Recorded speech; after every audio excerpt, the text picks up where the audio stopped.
Shiksao friends. අද අපි ඔයගලන්ට පෙන්වන්න යන්නේ වියට්නාම් වල නින්බින් වල කරන්න පුළුවන් ලස්සන බෝට්ටු සවාරි දෙකක්.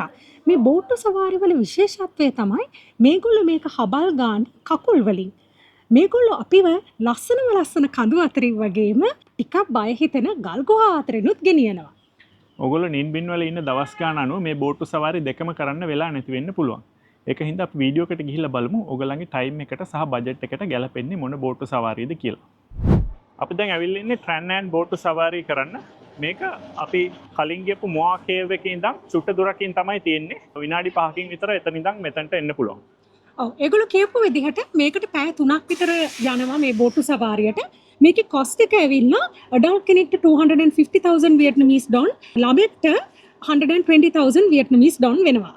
මේ බෝට් සවාරියකේ ඔප්ෂන්ස් 3ක් තියෙනවා. මේ ඔප්ෂන්ස් තුනම ඇවිල්ලා 3 hour boat rides.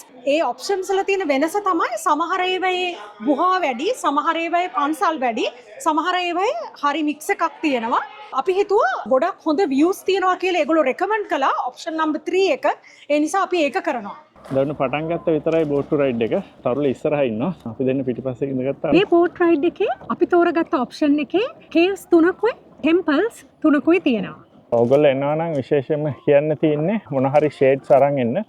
සාමාන්‍යයෙන් ඔයා ඉරේලියට ගොඩක් එක්ස්පෝස් වෙනවා. ඒක සන්ස්ක්‍රීන් ගාගෙන එන්න. නැත්තම් මේ වගේ හැට් එකක් ගන්න පුළුවන්. නැත්තම් ගෙදරින් අරන් එන්න හැට් එකක්. අපි නම් ගත්තා ගිහිල්ලා එතන ඉස්සරහ තිබ්බ කඩේකින්. ඒකෙන් නම් හොඳට කවර් වෙනවා. මේන් එකක් වුණා අපිට 40,000 වියට්නාමීස් ඩොන්. හැබැයි මෙහෙම ඔයගොල්ලෝ මෙතනට ආවොත් ටිකක් ගණන් වැඩි. ඔයගලන්ට ටවුන් සෙන්ටර් එකකින් මීට වඩා අඩු ගාණට මේ හැට්ස් ගන්න පුළුවන්. අපි දෙන්න දැන් ට්‍රැඩිෂනල් වියට්නාමීස් කපල් එකක් වගේ නේද? අපි මේ යන ට්‍රැන් ඇන් කියන ඒරියා එක යුනෙස්කෝ විසින් 2014 දී වර්ල්ඩ් හෙරිටේජ් සයිට් එකක් විදිහට ඩික්ලෙයාර් කරලා තියෙනවා. ඒකට හේතුව තමයි මේකේ තියෙන මේ නැචරල් බියුටි එක සහ හිස්ටරි එක නිසා. නැචරල් බියුටි එක ගැන කිව්වොත් අපි මේ බෝට් රයිඩ් එක යන්නේ හුණුගල් වලින් නිර්මාණය වෙච්ච කඳු හරහා. ඒවට කියන්නේ ස්ටැලක්ටයිට්ස් කියලා. හිස්ටරි එක ගැන කියනවා නම් මේ ඩින් කියලා රජ පරම්පරාවක් ඉඳලා තියෙනවා. ඒගොල්ලන්ගේ නටබුන් හරහා අපි මේ බෝට්ටු සවාරිය යනවා. ලෝෂුත් දැන් හබල් ගන්න පටන් ගත්තා. ලෝස්ටෝනුනා හබල් ගන්න කියන පවුහින්ද මේ එයාට හෙල්ප් කරන්න. දැන් එයාත් හබල් ගන්නවා. මොන දැන් පළවෙනි ස්පිරිචුවල් ප්ලේස් එකට රීච් වෙනවා. මේගොල්ලෝ ටෙම්පල් කියලා කියන්නේ ඒකට ස්පිරිචුවල් ප්ලේස් කියලා තමයි කියන්නේ. අපි බලමු එතන ලඟ වුණාට පස්සේ ඒක ඇතුළට ගිහිල්ලා. අපි දැන් අපේ පළවෙනි ස්පිරිචුවල් ප්ලේස් එකට රීච් වුණා. දැන් අපි ඇතුළට ගිහිල්ලා බලමු මොකද්ද මේකේ තියෙන විශේෂත්වය කියලා. අපිව දාලා මේ බෝට් එක යනවා. ඊට පස්සේ අපිට තියෙන්නේ යා නවත්තන තැනට මේ ටෙම්පල් එක බලලා ඉවරලා යන්න. අපි තෝරගත්ත මේ තර්ඩ් ඔප්ෂන් එකේදී අපිට හම්බ වෙනවා මෙතන තියෙන දිගම කේව් එක. ඒ නිසා අපි ඒක ගිහිල්ලා එක්ස්ප්ලෝර් කරලා බලමු. මොනද අපි කේව් එකකට එන්ටර් වෙන්න හදන්නේ. මේකේ ගහලා තියෙන විදිහ නම් මේකේ ඩිස්ටන්ස් එක ඇවිල්ලා 1000 meters. මේක ඇවිල්ලා වහලා එන පහතට තියෙන්නේ. මොන දැන් අපි ඇතුළට එන්න හදන්නේ. මොන බලන්නේ. නැගිට්ටොත් එහෙම කෙලිම ඔළුව වදිනවා. දැන් මේගොල්ලෝ නම් ඔළුව පාත් කරගෙන යන්නේ අපේ ඉස්සරහා ඉන්න කට්ටිය. මේ කේව් එකේ නම ඩොට් කේව්. මේක 1 කිලෝමීටර් long. මේක පිටිපස්සේ පේන්නේ ස්ටැලක්ටයිට්ස්. කේව් එකේ උඩ ඉඳන් පල්ලෙහාට එළිලා වගේ තියෙන ඒවා තමයි ස්ටැලක්ටයිට්ස් කියලා කියන්නේ. ලෝස් තාම හබල් ගන්න. තාමත් හබල් ගන්නවා. ආසද මේ වැඩේ. නෑ ආස නම් දවස ගන්න කරන්න උනොත් නම් ආස වෙන්නේ. දැන් ඉතින් අර පවුනේ ඒ ලේඩි පවු ඉතින් පොඩි මටත් හොඳ ව්‍යායාමයක්. ඒ නිසා කරනවා. ඔන්න දැන් ලොකු එලිමහන් ඒරියා එකකට අපි ආවා. මේකේ හුඟක් උස කුහරයක් වගේ එකක්. මේක නම් බය නැතුව මට කෙලින් වෙලා පැඩල් කරන්න තියෙන්නේ. ඉතින් දැන් ආයෙත් ඒරියා එකට එනවා. අපි ඔළුව බේරගෙන යන්න ඕනේ. අපේ ඉස්සරහේ දැන් නම් දෙකටම නැවිලා ඉන්නේ. ඔන්න දැන් බෝට් එක එළියට එන්නයි හදන්නේ. අපිට පේනවා දැන් ඉර එළිය ගුහාව එක පැත්තකින් වැටෙනවා. ඔන්න දැන් almost there. ආවා එළියට. ආවා. හරිම ලස්සනයි නේද? හරිම අමුතු පැත්තක් අද අනික් එක අවුව නෑ. ඒක අර නිකන් ප්ලෙසන්ට් අවුවක් තියෙන. ඒ කියන්නේ අර පිච්චෙන අවුව නෙමෙයි. අපේ දෙවෙනි ස්පොට් එකට දැන් අපි අරයිව් වෙනවා. මේ ඇතුළට ගිහලා බලමු ෂුවර් නෑ මේක ටෙම්පල් එකක් වගේ නම් නෙමෙයි පේන්නේ. ඒගොල්ලෝ කිව්වේ නෑ ඔක්කොම ස්පිරිචුවල් ප්ලේසස් කියලා රජෝස්. එහෙනම් වෙන්නේ ඇතුළට ගියාම තියෙන්නේ. ඊළඟ තැනට ටික ඇවිදගෙන යන්න ඕනේ. අපිව මෙතනින් ඩ්‍රොප් කරලා බෝට් එක යනවා වෙන තැනකට. අපි මේක බල්ල ඉවර වෙලා එතනට යන්න ඕනේ. එතනින් තමයි අපව බෝට් එකෙන් අපිව පිකප් කරන්නේ. අපි දැන් දෙවෙනි ස්පිරිචුවල් ප්ලේස් එක බලලා ඉවර කරා විතරයි. අපේ බෝට් වුමන් අපේ බෝට්ටුව පදවපු තැනට අපි දැන් මේ ඇවිදගෙන යනවා. ගොඩක් මේක ගෑනු අය නේද කරන්නේ. පිරිමි අඩුයි. එක්කෙනෙක් ඉන්නවා. මම දැක්ක එක. ඒක දැක්ක නිසා තමයි මට තේරුනේ ආනේ majority එක women නේද කියලා. තායිලන්ඩ් වල මතකද අපේ බෝට් මෑන් හිටියේ. යා. තායිලන්ඩ් වල මේ වගේම බෝට් රයිඩ් එකක් කරා. ඒකේ පොර ඔක්කොම ෆොටෝස් වල ෆොටෝ බොම් කරා පිටිපස්සේ ඉඳගෙන මෙහෙම කරගෙන ඔන්න මට opportunity එක ආවා වටේ ලස්සන describe කරන්න කියලා. ඔව් දැන් මට පේන විදිහට මේකේ ලස්සන හුණුගල් වලින් නිර්මාණය වෙච්ච කඳු තමයි මේ තනින් තන තියෙන්නේ. හරිම ලස්සනයි. ඒ කියන්නේ මේ වගේ ගස් වැවිලා තියෙනවා. මේ වතුර ගත්තොත් ගොඩක්ම මේ green color. මම අහපු විදිහට මේ ට්‍රැන් ඇන් කියන එකේ තේරුමක් මේ එමරල්ඩ් වෝටර් ඒ කියන්නේ මේ වතුරේ කලර් එක එමරල්ඩ් කලර් එකනේ. ඒ එමරල්ඩ් කලර් එක නිසා තමයි මේක ට්‍රැන් ඇන් කියලා වැටිලා තියෙන්නේ. මම හරිනම්. දැන් අපි ඉන්න ඒරියා එකේ වටේම කඳු අලල්ලකින් වට වෙලා තියෙන්නේ. ඉස්සරහා විතරයි ඕපනින් එකක් තියෙන්නේ. එතනින් තමයි ගඟ ගලාගෙන යනවා වගේ පේන්නේ. දැන් සෑහෙන වෙලාවක් යනකම් එන ක්වයට් රයිඩ් එකක් තමයි ගත්තේ අපි. නිකන් ගඟ දිගේ හබල් ගාගෙන ගියා. දැන් ඉස්සරහට එනවා තව කේව් එකක්. අපි ඒක ඇතුළට යන්න තමයි දැන් හදන්නේ. මේ තමයි අපේ ගමනේ තියෙන ලාස්ට් කේව් එක. දැන් නම් ඇත්තටම බෝට් එකේ ඉඳගෙන හිටියා almost 2.5 hours විතර. ඔයගොල්ලෝ පොඩ්ඩක් බලන්න මේකේ තියෙනවා පැය එකමාර ඔප්ෂන් එක. ඒක ඔයගලන්ට හිතෙනවා නම් හොඳයි කියලා ඔයගලන්ගේ ටයිම් එක අනුව ඒක පික් කරන්න කියලා තමයි මම සජෙස්ට් කරන්නේ. මම හැට් එක ගලවගත්තා. මොකද මේකත් අර පහත කේව් එකක්. උඩ වහල පහතින් තියෙන සෑහෙන්න. මේකේ එන්ට්‍රන්ස් එක ගහලා තිබ්බේ 150 මීටර් කේව් එකක් කියලා. පොඩි කේව් එකක්. එච්චර දුර යන්න ඕනේ නැහැ. මේක නම් සෑහෙන කොට කේව් එකක්. වැඩි දුරක් තිබ්බේ නැහැ. ඇතුළට ගිය ගමන් තමයි ආවගේ තමයි අපෝ එළියට ආවේ. මෙතන එළියට එනකොට තියෙනවා ලස්සන view එකක්. ලොකු මවුන්ටන් එකක view එකක් පේනවා අපට කේව් එකෙන් එළියට එනකොට. ඔන්න අපේ ලාස්ට් සේක්‍රඩ් ප්ලේස් එකට එනවා. තව ටිකකින් අපිව එතනට බස්සලා ආයෙත් අර ලේඩි අපිව පිකප් පොයින්ට් එකේදී ගන්නේ. මම මේ දොරවල් වල තියෙන ඉන්ට්‍රිකට් කැටයම් හරි ලස්සනයි.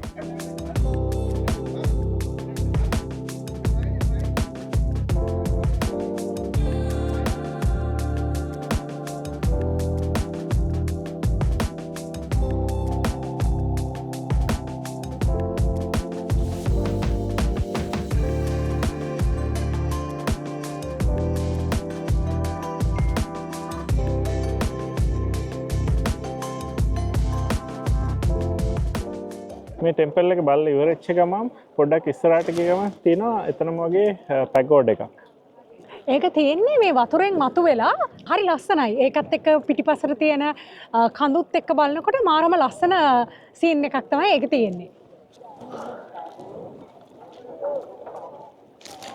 දැන් පැගෝඩ් එක පහු කරලා අපි යනවා ඊළඟ තව කේව් එකක් තියෙනවා නේද? නෑ ඔක්කොම ඉවරයි. ඔක්කොම ඉවරයි? Yeah. We did 3 caves. මතකනේ ෆ්ලැට් කේව් එකයි ඊට පස්සේ අන්තිමට ෂෝට් කේව් එකයි. ඊට පස්සේ මේ අන්තිම පැගෝඩ් එක. 4 caves නෙමෙයි 3 caves. 3 caves and 3 temples. 3 sacred places. අපි දැන් පහු කරගෙන යන්නේ King Kong Skull Island කියන මූව් එකේ ලොකේෂන් එකක් විදිහට යූස් කරපු තැනක් පහු කරගෙන තමයි අපි යන්නේ. එතන යනකොට පේනවා ආට මේ හට්ස් වගේ තියෙනවා. මම හිතන්නේ මට මතකයි මූවී එකේ තිබ්බේ වගේ. ගොඩක් ඒ වගේ හට්ස් තමයි මෙතන තියෙන්නේ. ඔන්න දැන් අපේ ට්‍රැන් බෝට් රයිඩ් එක ඉවරයි. අපි දැන් පටන් ගත්ත තැනටම ආවා. ඊට පස්සේ අපි යමු අපේ ට්‍රැම්කොක් බෝට් රයිඩ් එකට. අපි දැන් ඇවිල්ලා ඉන්නේ ට්‍රැම්කොක් බෝට් රයිඩ් එක කරන්න. මේකට සාමාන්‍යයෙන් 2.5 hours විතර යනවා කියලා තමයි කියන්නේ. අපි මේක ගිහිල්ලා බලමු කම්පෙයාර් කරලා අපි කලින් ගියපු ට්‍රැන් බෝට් රයිඩ් එකත් එක්ක මොකද්ද වැඩිම හොඳ කියලා. ඒ බෝට් ටුවර් එක පටන් ගන්න තැනට වඩා වෙනස් තැනකින් තමයි අපි ටිකට් ගන්න ඕන. එතනට ඉලෙක්ට්‍රික් කාර් එකකින් යන්න පුළුවන්. ඒක free of charge. Electric car කියනවා නම් විනාඩි 2-3ක වගේ දුරක් යන්න ඕනේ. බෝට් ටිකට් හවුස් එක තියෙන්නේ පොඩ්ඩක් ඈතින් බෝට් එක නගින තැනට වැඩිය. ඒකින්ද මෙතනට එන්න ඕනේ ඉලෙක්ට්‍රික් කාර් එකකින්. ඒකේ මේ හදලා තියෙන විදිහ නම් මට තාමත් ගැටලුවක් ඇයි එතන ටිකට් කවුන්ට් එක තියන්නේ නැතුව මෙතනට ගෙනාවේ කියලා. ඇවිදිනවා නම් සාමාන්‍යයෙන් විනාඩි 5ක් විතර යනවා මෙතනට පයින් එන්න. මේ බෝට්ටුව එකට 250,000 වියට්නමීස් ඩොන් ගන්නවා per person. අපි තුන් දෙනාට 750,000 වියට්නමීස් ඩොන් ගියා. මේ ටැම්කොක් බෝට් රයිඩ් එක ඔයාට ඔප්ෂන්ස් දෙකක් තියෙනවා. එකක් තමයි මේ yellow color path එකේ යන එක. ඒක නිකන් බෝට්ටුව එක විතරයි. ඒකේ cost එක තමයි මම ඔයගලන්ට ඉස්සෙල්ලා කිව්වේ per person 250,000 වියට්නමීස් ඩොන් යනවා කියලා. ඊළඟට මේ රෙඩ් පාත් එක ඔයාට ඒක ඇඩ් කරගන්න පුළුවන්. ඒකට ඇඩිෂනලි ගෙවන්න ඕනේ. ඒක කරනවා නම් අර අපි උදේ කරපු බිග් ඩොන් පැගෝඩා එක හරහා තමයි යන්නේ. ඒ කියන්නේ ඔයාට ඇඩිෂනලි මේ තැන්වලදී නැවතුපුවාම ඔයා ඒ තැන්වලට ඇවිදගෙන ගිහිල්ලා මේව කවර් කරන්න තමයි තියෙන්නේ. ඒකට පොඩි ඇඩිෂනල් charge එකක් යනවා. ඔයාට ඒක ඇඩ් කරගන්න පුළුවන්. ඉස්සෙල්ලා ලයිෆ් ජැකට්ස් ඇඳ ගන්න ඕනේ මෙතනට ඇවිල්ලා.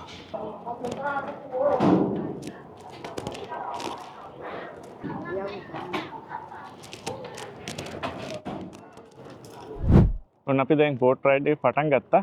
මේක නම් ගොඩක් ඕපන් ස්පේස් එකක් වගේ තියෙන්නේ පටන් ගන්න තැන. ට්‍රැම්කොක් වල සෙන්ටර් එකේ වගේ තමයි මෙතන බෝට් එක පටන් ගන්නෙ. අපි ගිහිල්ලා බලමු. දැන් ඔයගලන්ට බලා ගන්න පුළුවන් මේගොල්ලෝ කකුලෙන් තමයි මේක පැඩල් කරන්නේ. ඒක කියන්නේ ලේසි කියලා කකුලෙන් අත මහන්සි වෙනවට වැඩිය කකුලෙන් කරන එක ගොඩක් ලේසි. ඒකයි ඒගොල්ලෝ එහෙම කරන්නේ. හෙලෝ. මේ බෝට් රයිඩ් එක පටන් අරගෙන මුලට එක යන්නේ ටිකක් අර මේ නගරයක් වගේ ඇතුලෙන් අර කලින් එක වගේ ගම වගේ නෙමෙයි තියෙන්නේ. වටේම ගෙවල් නම් තියෙනවා පළවෙනි ටිකේ මේ බෝට් රයිඩ් එකේ. අපි තායිලන්ඩ් ගිය වෙලාවෙත් මේ වගේම බෝට් රයිඩ් එකක් කළා. ඒකෙදිත් ඒ බෝට් එක යන අතරේ තැන් තියෙනවා. ඒ කියන්නේ බෝට් එකට නවත්තන්න පුළුවන්. ඒගොල්ලෝ කඩ හදලා තියෙනවා. ගඟ ආසන්නයෙන්ම ඔයාට ඕන නම් මොනවා හරි බොන්න, කන්න ඒ තැන් වලින් ගන්න පුළුවන්. ඒ වගේම තමයි මේ ටැම්කොක් වල බෝට් රයිඩ් එකත් යන්නේ කඩවල් ආසන්නයෙන්. එතකොට ඔයාට නැවතිලා මොනවා හරි ගන්න ඕන නම් ඒව ගන්න පුළුවන්. අර අපි මුලදී කිව්ව නේද ඔප්ෂන් එකක් තියෙනවා ඕගලන්ට ඕනම් බැහැලා ඒකේ තියෙන තව ඇට්‍රැක්ෂන්ස් කවර් කරන්න පුළුවන් කියලා. මේ ඒන පළවෙනි පොයින්ට් එක ඔයාට බැහැලා මෙතන තියෙනවා දෙන් තායි වී කියලා ඒක කන්දක්. පොඩි කන්දක් වගේ එකක් තියෙනවා. ඒක උඩට නගින්න පුළුවන්. ඒක තමයි කට්ටිය දැන් ඔය බැහැලා කරන්න යන්නේ. ඔව් ඒක ඇඩිෂනලි ගන්න ඕනේ ඒක ටිකට් එක. අපි දැන් බෝට් රයිඩ් එක විතරයි අද යන්නේ. දැන් අපිට පේනවා අපි ඊයේ ගියපු මොආවා කේව් එකේ මකරව මෙතනට හොඳට පේනවා. ඒ මකරා සහ ඊට පස්සේ එහා පැත්තේ තිබුණු තව එක අද දැන් ඒකට නැගලා ඉන්න කට්ටිය වුණත් අපිට හොඳට මෙතනට ක්ලියර්ලි පේනවා. දැන් මේක යනකොට අපේ පළවෙනි කේව් එක අප්‍රෝච් වෙනවා. ඒකත් වහල පහත එකක් වගේ පේන්නේ. බලමු ඇතුළට ගිහලා. මේකේ වහල නම් දැන්ට එච්චරම පහත නැහැ. ටිකක් උසින් තියෙන්නේ. පටන් ගන්න තැන චුට්ටක් පහතට තියෙන හැබැයි ඇතුළට යනකොට ටිකක් උසින් තියෙන්නේ. කේව් එක ඇතුළ හරිම සීතලයි. ඒ වගේම කළුවරයි. හුළඟ එනවා මම හිතන්නේ එහා පැත්තේ ඉඳන් එන හුළඟ තමයි එන්නේ. සීතල හුළඟක් තමයි තියෙන්නේ. ඇත්තට මේක එච්චරම දිග කේව් එකක් නෙමෙයි. අපිට පේනවා දැන් එහා පැත්තේ එක්සිට් එක. දැන් මේ බෝට් එක යන මාර්ගයේ වටේටම තියෙනවා නෙළුම් මල් පිපිලා හරි ලස්සනයි.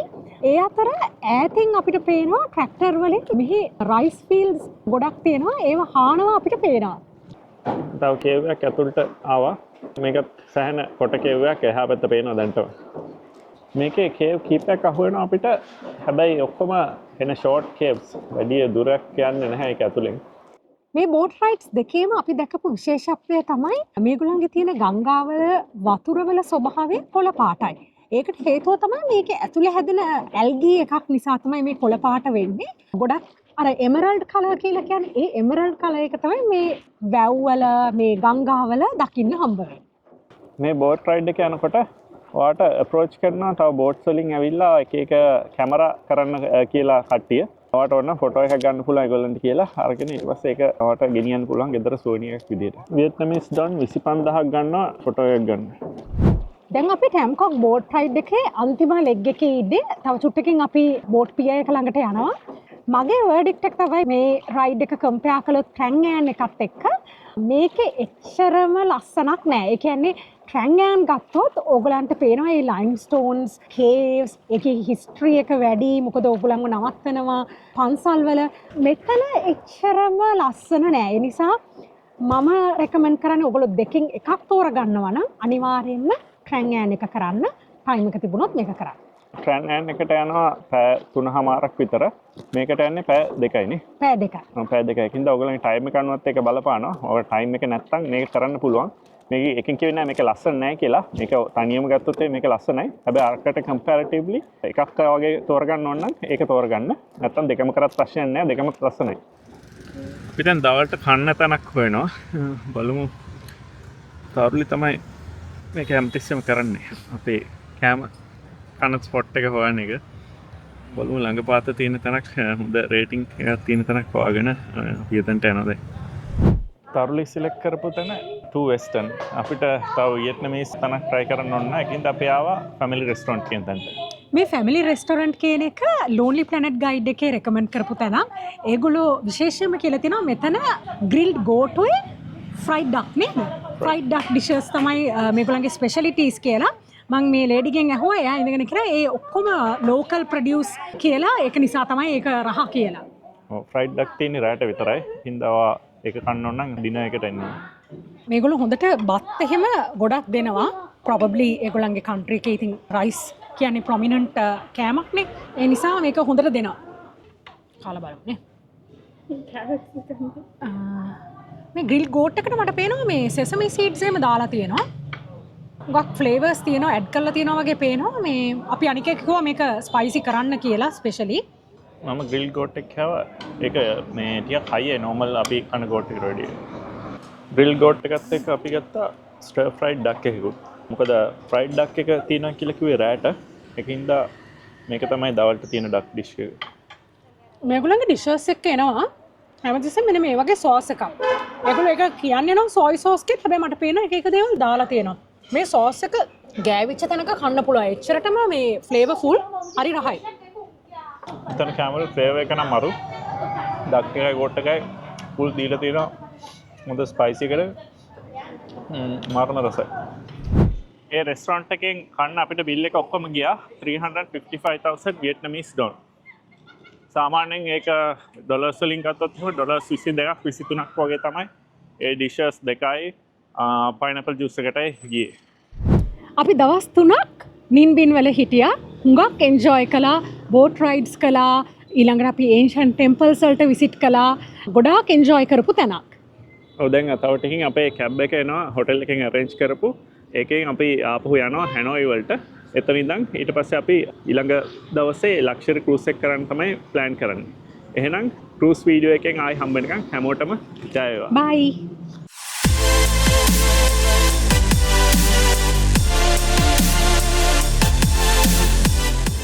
මගේ තොප්පිය හැමතිස්සෙම පල්ලෙහාට වැටෙනවා. ඉලෙක්ට්‍රික් කාර් එක යනවා නම් විනාඩි 2-3ක වගේ දුරක් යන්න ඕනේ.